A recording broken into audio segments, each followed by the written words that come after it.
It's huge. You know, Cain ran the division for years. You know, he's arguably still the best heavyweight. You know, there's situations that came up in his last fight. You know, altitude and stuff like that that he had to learn. He had to learn kind of the hard way. Right. But you know, I feel like you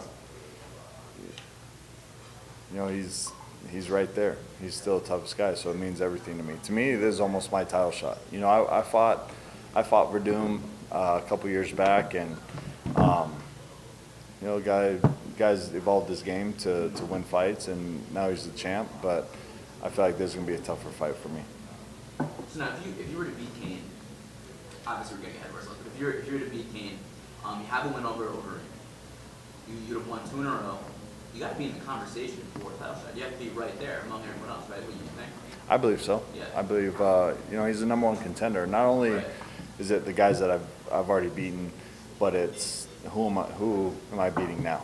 You know what I mean? And Cain being #1 contender, how do you not mention me in the title fights? And you know, like I was saying earlier, is that guys like Overeem are coming off of good wins, impressive wins.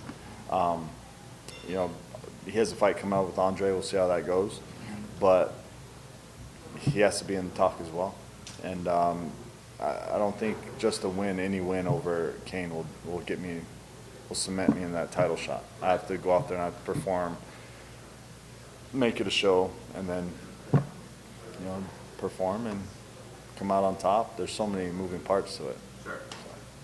Fighting at UFC 200, what does that mean to you? Because the stage is obviously going to be huge. The opening of the new arena. The UFC is already doing this up big, and all this promotion you guys are doing already. How big is just that stage?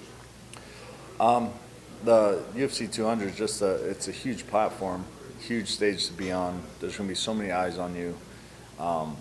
UFC 100 was huge. At that time, it broke all kinds of records. You know, this year's kind of been a different year because you know Conor and Nate broke all kinds of records and all this stuff, and you know 200 is supposed to be monumental. And the one thing the UFC does well is put on shows, so they'll figure it out. You know, whoever they're gonna want to add to the mix, but it's going to be huge. And for me to be a part of it, come out and get a win like that on that stage against the #1 contender, I mean, there's nothing better. Do you think that all the drama going on with Conor almost adds to the eyes on UFC 200 if everyone's talking about it, even if it's indirect, people are still talking about the card? Yeah, you know, there's that, I don't know if it's a saying or what, but bad press is still press, you know what I mean? And so even though he's at odds with the UFC right now, it's creating quite a buzz for UFC 200 and who they're going to put in there at the headline event and where that card's going to go. So there's a lot of eyes on it already. He's just drumming up more business for us. Right. I think you've been doing media with Cain for 2 days now, 2 days in a row? Yep. What's that been like? Because you have to fight him in a few months. Is that awkward? What is that experience like? I wouldn't say it's awkward. It's expected. You know, it's not that we dislike each other, but we're not friends. You know, we're cordial to each other and professional about it. You know, the way that we should be. I think I don't know him as a man outside the octagon. I only know him inside the octagon, and you have to respect him for what he's done. So I have a lot of respect for Cain, and hopefully he has the same for me. I don't know, but the way we've been acting toward each other, it shows that.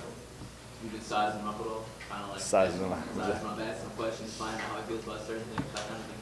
No, we'll you know, we'll bust some people's balls a little bit, but it's like, you know, it's more like we'll indirectly do it to somebody else. You know what I mean? But we won't do it to each other. You know what I mean? I mean, at the end of the day, we're gonna July 9th. There's a date set. You know what I mean? And it's gonna happen. So we don't need to get under each other's skin. He loves cars and stuff. I don't know if you're a car guy or whatever, but if you need to fill some time to talk to him, he's a good guy into cars. Yeah, I'm not big into cars. Like, you mean like race cars and stuff? I think he just like cars and motorcycles and stuff. Just not necessarily race cars. Well, I have my Harley that I have now, and I think I have vehicles for a purpose. Yeah. I mean, could I afford to drive something nicer than I'm driving? Definitely. But I like my 2002 pickup and my 94 Bronco. Jeez. I love them. I don't get stuck when I'm in the woods, you know what I mean? So like I said, it's a function over form for me. So no Bentleys and none of that? No No, sports cars? no, I don't even know what I'll do with that thing. You know what I mean? Driving it around trying to get lost in the woods or something. I don't know. Get stuck in the mud. Did you get that Bronco in '94, or is that sort of a Oh, no. Yeah, no, I didn't get it back then. I've had it for like 3 years now, but it's the OJ style, but it's a dark blue. It's not white. How many miles are on it? About 270,000. Think of the press you'd get if you went hunting and you threw all your gear in the back of the Bentley. That'd be great. Yeah, yeah, that'd be This guy good. rolling up. You're right. Have like a And you caravan. tie the deer on top of it. Oh, my There you God. go, That's yeah. not a Bentley. That's terrible. And Travis, I'm curious about the fight against Browne. That obviously was that fight was supposed to set up potentially a shot against Cain a couple years ago, and you went through all 5 rounds. It was, we know about the injuries you sustained in the fight afterwards. But that fight seemed to be sort of a pivotal change for you after that fight. After that, when you started working with Penguin, can you talk a little bit about sort of how that fight influenced you and moving forward? Yeah, it's amazing what happens when you get your ass kicked. What it'll do for you, motivational wise. He beat me, and until then I'd never really been beaten by somebody. I lost to Bigfoot, and not making excuses. I lost the fight. I tore my hamstring in that fight, and I was like, I didn't know what the hell happened. So that was the first time that I went, the whole fight, and he just picked me apart. He was able to touch me more than I touched him, and I felt like I got beat that fight. So it motivated me to look for what I needed, and in that fight, watching it back, I just saw fundamental flaws in my game that I needed to fix. I needed coaching full time. So being here, living here, like in between fights when I was training at Jackson's, I really didn't have anywhere to train. I could go running, I could go strength conditioning, but I didn't have coaches hold mitts, teach me why I'm doing things or how to do things. Now it's, being here in LA, I live in San Diego, so I come up here almost every day of the week, and I've never trained so much in between fights than now. So I'm learning a lot before I get into camp instead of trying to learn during camp and get in shape. And I think that UFC 181 is your first fight, but then you've been very, very complimentary of him as a coach and as an individual as well. Yeah. As I recall. Has there been any sort of additional distraction training with him of late? Additional distraction? Due to his own sort of issues? Not for me. I think everybody out here is trying to make a living, and we're in the time and age of the more clicks you get, the more money you get, and so you see a lot of times in the headlines, it's like it's not Edmond Tarverdian this or Edmond Tarverdian that. It's Ronda Rousey's head coach. You know what I mean? And so people are looking to drum up something based off of Ronda Rousey's name, and it is what it is. You gotta go with it. People are trying to make a living, and even though you don't agree with it, what are you supposed to do about it? You can't control it, so you can't let it affect you. And then, comparing Browne fights where there's a Cain, and just going 5 rounds compared to Cain going 1.5, you feel like you have any advantages based on those performances? Browne's a way different fight than Cain is. I'm a different fighter than Cain is to Browne. We possess different skill sets. So as far as me having an advantage based off of our fights with Browne, I don't think we can make that correlation. We're just two different style fighters. Yeah, that's kind of how I feel about that. Cain is a guy that's had some injury issues in the past. Do you think fans kind of unfairly kind of demonize him in a sense? It's not his fault that he, didn't get hurt. Obviously, he wants to fight. Do you think fans are being kind of too hard on him in a sense?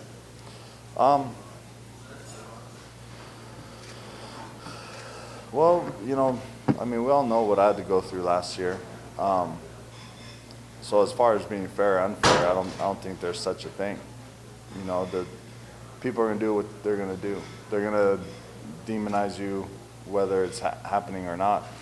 And a lot of times, what I've noticed is, with Cain, man, whether he's hurt or not, he's still one of the most dangerous men in the world.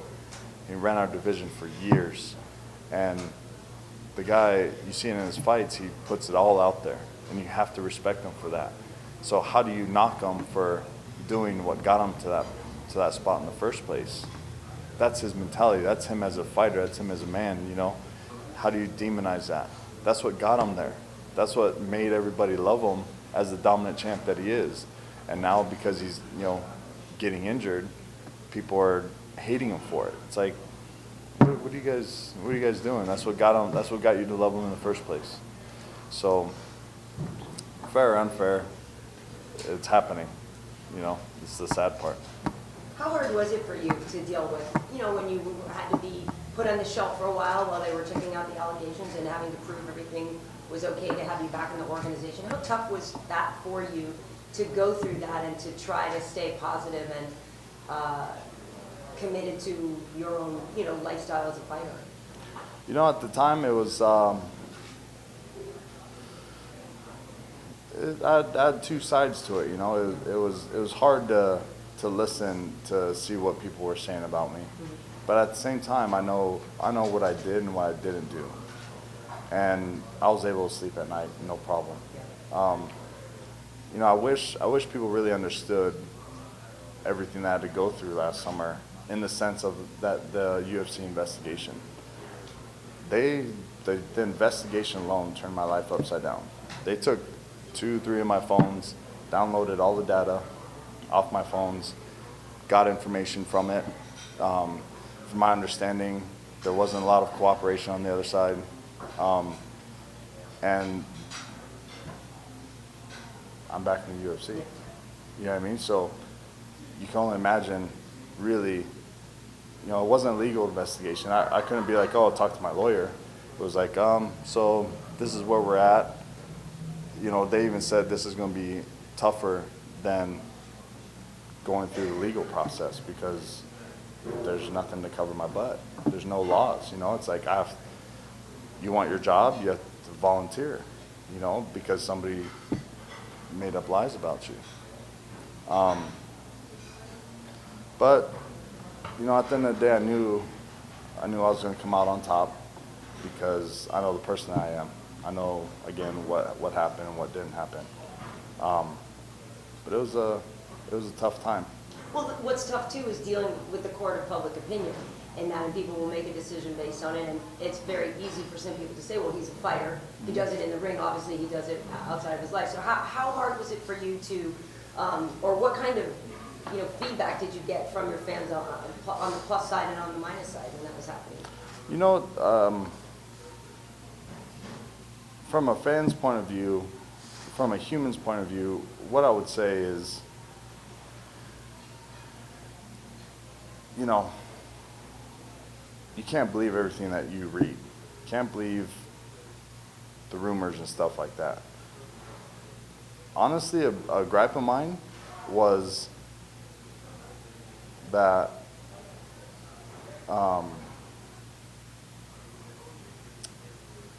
trying to say it right. The gripe of mine was that, honestly, and all you guys are with the media, is that nobody questioned her. Everybody put their eyes on me. Everybody made stories about me. And when I was reinstated, that was the only headline. Travis Browne gets reinstated. And I'll be honest, you guys as media kind of let me down. And I would say that in that sense, because we're all being professional, that's what let me down. What do you think we should have done ask questions. Why did I get reinstated? What really happened? Would you have been willing to talk about it? I mean, that's the thing, part of me hates that, it's a storyline now for you, do you know what I mean? But why do I have to do all the talking? Sure. Why, all these places, TMZ, all that stuff ran with stuff, and not a single person asked questions. I'm a 6'7", 250-pound man. I have 2 little boys at home, and if I did the things I was accused of, you want those 2 boys being raised by me? Why wouldn't you want them out of my home? Why would you want me to have my career if that's the kind of man that I am? So yeah, It's obviously honestly, I feel a little betrayed.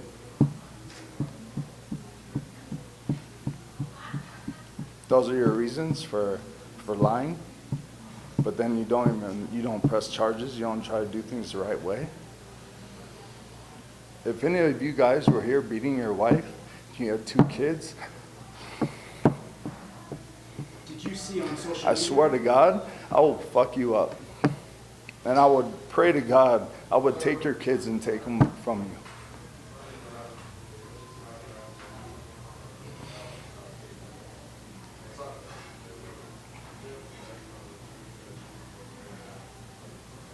Yeah, I think that's the hardest part of it is that, I have a child.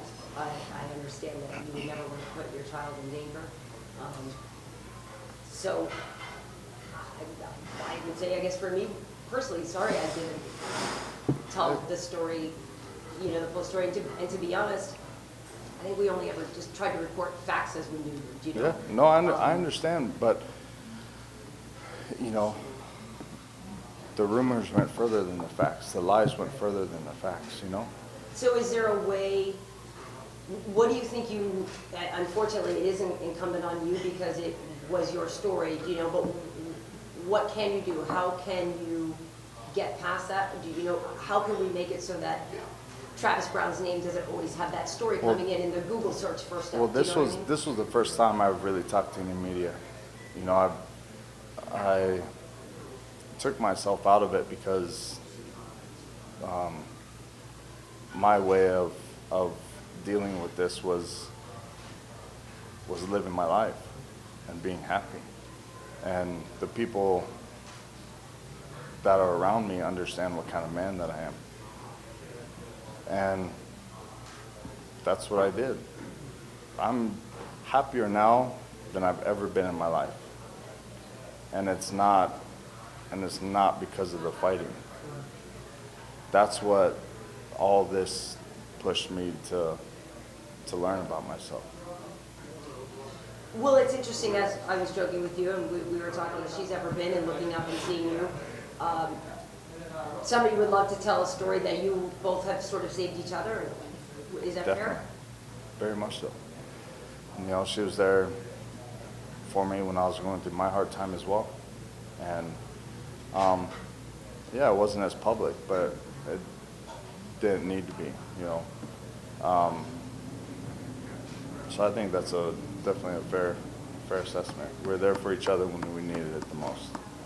When we felt like everybody was against us, everybody's trying to knock us down, we were there for each other.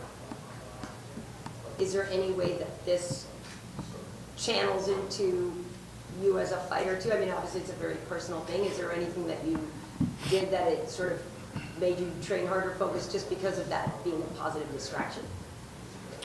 What being a positive distraction? I'm saying going to the gym being a great way to just escape all the other BS that's going on. Do you know what I mean? Do you feel like any way that it's made you a better fighter? I actually didn't. I didn't go to the gym for a long time because I didn't want to bring any unwanted attention. Because I knew what I was going through. Fighters at that gym had fights, and there's going to be media there, and I didn't want to bring negative attention to what was going on. I don't want to be a negative distraction. So I actually didn't go to the gym for a long time. And it wasn't until maybe September-ish that I started going again. But yeah, man, I mean, was just yeah, it was a tough time, but we were there, like I was saying, we were there for each other, and we're better now than we've ever been. I'm better now than I've ever been. Happier, dedicated, focused, and living my life. And that's, to me, that's the only way to show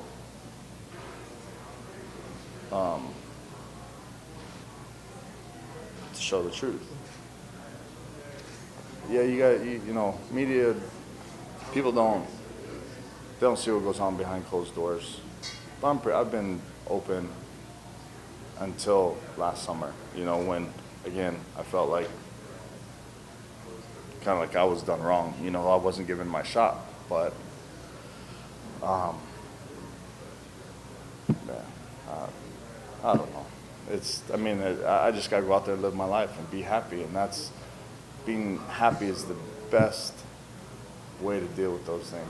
Going out there and you know, somebody that wants to say something like that about you, and the people that want to, you know, comment on a picture of my son and say, oh, I hope, you know, you don't beat your son like you beat this person. It's like, man, let me tell you something, my kids are gonna see that.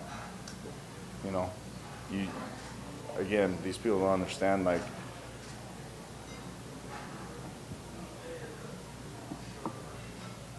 the reasons that we're given for saying something like that completely contradicts posting something like that in the first place.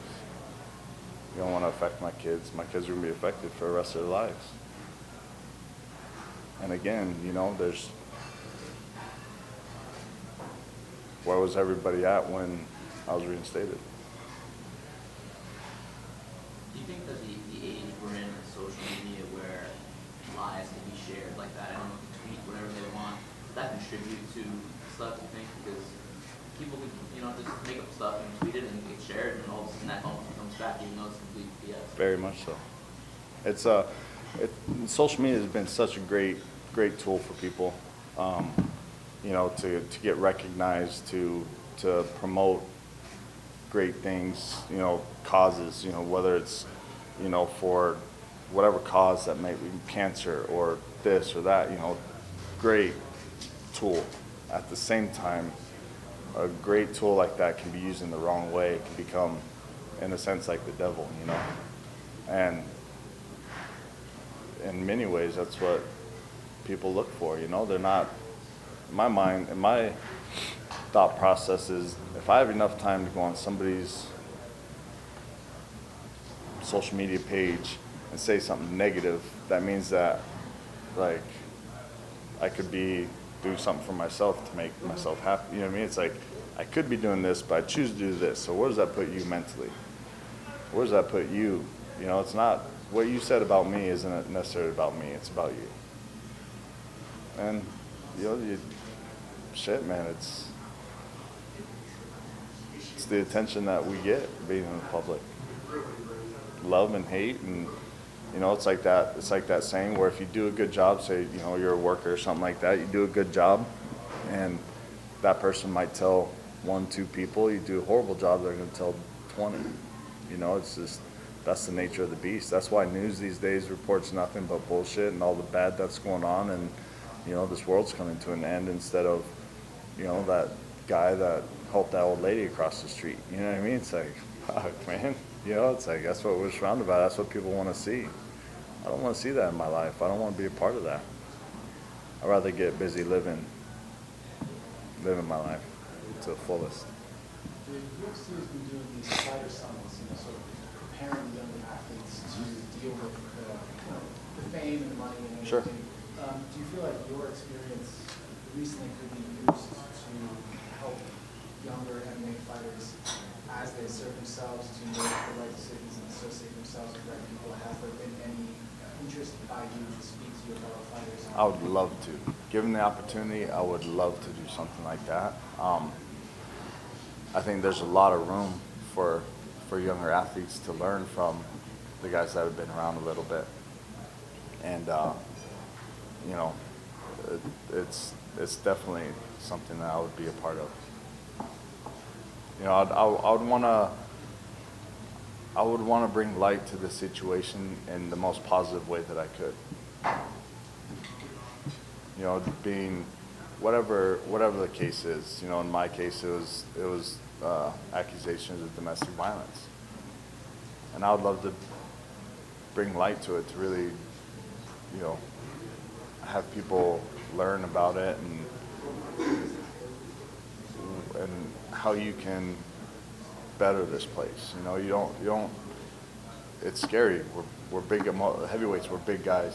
You know, and we have a target on our back one way or another from all different angles.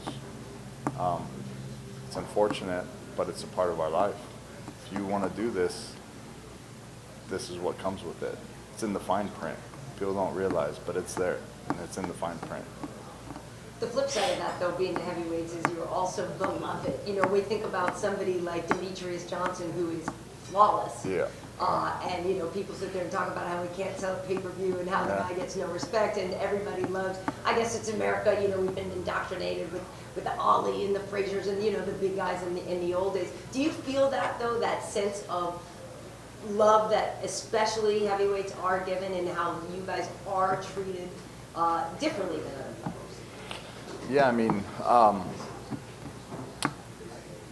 one punch changes anything. You know what I mean? And that's just kind of how it goes with the heavyweights. With, you know, with the smaller guys, there's a technical aspect, but then at the same time, you know, you watch my fight with Andre, and you know he's just beating the shit out of me, and I come back and I knock him down, almost knock him out with one punch, and you know the story just went back and forth, and you get that a lot more with the heavyweights. I think you get a raw sense of the feeling of fighting, you know, when it comes to the heavyweights, because anything can really happen. Well, we were talking about this before we started here, about how a few years back you made it a point to trim down, be more athletic, and so do you think, though, that is the way of the future, is to have a leaner, meaner heavyweight? I mean, not Andre is a little slimmer now, you know, it just does seem like the old days, you see the guys that are just kind of bigger not doing as well, except for Mark Hunt, because he's a legend. Yeah, Mark Hunt's definitely a legend, that guy. There'll never be another He Mark should not Hunt. change, yeah, exactly. Yeah, I do. The age of like the Titans, you know, like the Brock Lesnar's and the Shane Carwins, and the guys who are cutting down from 280, 290 to make 266, you know what I mean? Right. That's hard to believe, you know what I mean, to think that we went through that time, but, you know, Cain came out and just kind of brought it back to, it's not about how big you are, you know, and that's kind of like the story about like jiu-jitsu. It's not the biggest guy that wins all the time, you know. It's we get to a point where you get too big and you start losing other aspects of the fighting game, cardio, and you know your endurance. And you know, I'm just as strong now fighting at 235 than I was fighting at 255. If anything, I'm stronger. You know, I've more muscle, less fat. My cardio's better. You know, for the first time in my last fight, I remember what my coaches said in between rounds. You know what I mean? The other times I was like just trying to catch my breath, and you know, so yeah, it's definitely, we're getting to that time where, for me, I feel the most comfortable fighting at 235, 240. Well, and, you know, I know Edmund has in the past trained some of the lighter weight boxers. Is there a way mentally that he sort of trains you like a little fighter? Do you know what I mean? Is there a difference in the way that he may coach you as a heavyweight versus how he would coach Definitely. the littler guys? Yeah, definitely. I mean, I think it's different in a sense because I bring a different skill set. I bring a different athletic ability, and MMA is different than boxing.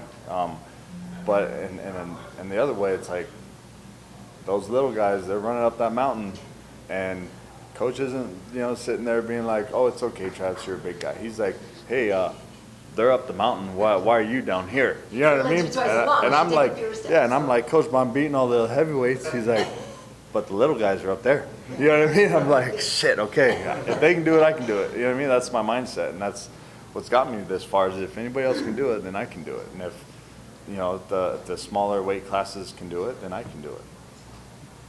What'd you think of Junior Dos Santos' fight today? It was good. It was, yeah, it was, you know, I think it's a great matchup for him. You know, he's got the speed and he's got the footwork, and,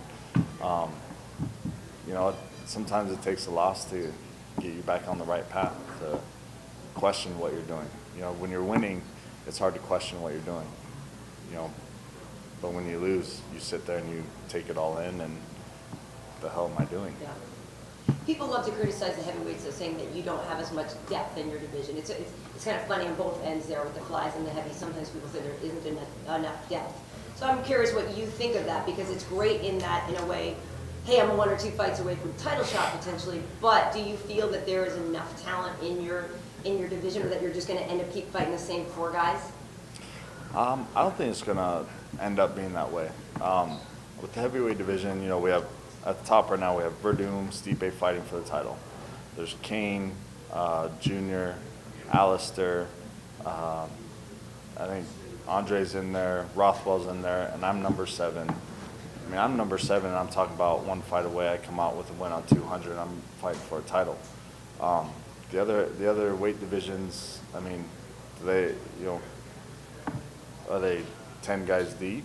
You know, really, realistically? I mean, because in my mind, the light heavyweight division is, you know, John and DC are going back and forth with Alex in there and Anthony. That's all you see. But who else is in? I mean, you know, I'm not. It's not my job to know everybody in the division, but in the light heavyweight division, to me, those are the guys that will be fighting for the title.